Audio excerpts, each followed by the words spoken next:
Hi, I'm Nathan. I'm an EET439 microcontroller application and design, and today I'm working on Lab 4, which is the seatbelt warning system.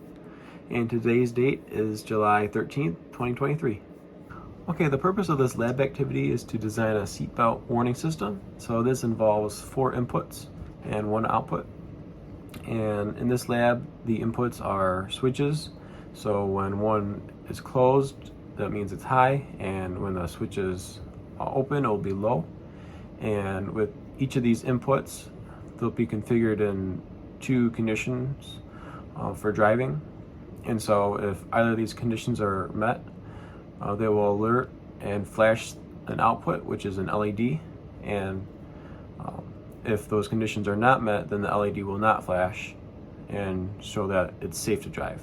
Or if it's the opposite, then it's the seatbelt warning saying it's not safe to drive. Okay, here's the construction of the circuit. So right here there's P2.0 and P2.1.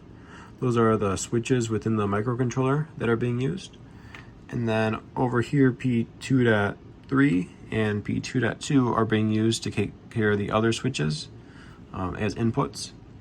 And then shown here at P3.2, that goes to the LED light over here, and that is the output based on all these inputs. Okay, here's a demonstration of the circuit working. And there's 2 conditions. So the first one is if the key is in the ignition and if the passenger seatbelt is occupied but the seatbelt is unfastened. So to demonstrate this red wire is the sensor D. So just to demonstrate, I'll unplug this black one, which is sensor C. And over here is P2.0, that's sensor A. So sensor A and D are made, they turn on, which means that the key is in the ignition and the passenger seat is occupied, but the seat belt's unfastened. And now, if I plug in sensor C and if I unplugged sensor D, then if P2.0 is pressed again, which is the key in the ignition, if sensor B is pressed, which means this driver's seat is occupied, and then if sensor C is made, which here it is, that means the driver's seatbelt is unfastened. So if all those conditions are met, then another alarm condition occurs. And so all these functions can occur at the same time. So key in the ignition and the passenger's seat is occupied, but the seatbelt is unfastened works. And then also the condition where the passenger, the driver's seatbelt is unfastened and the key is in the ignition and the driver's seat is occupied. So that shows all the conditions here. And so here's a look at the code. Begins, we set LED 1 equal to P3.2, which is our output. And here's the initial setup with port 3 being output ports, P2, which is port 2. Those are all output ports.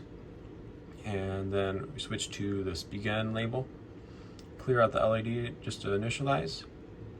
And so it goes through a check for sensor A, then move on to sensor C and D, and it'll check for those conditions at each area.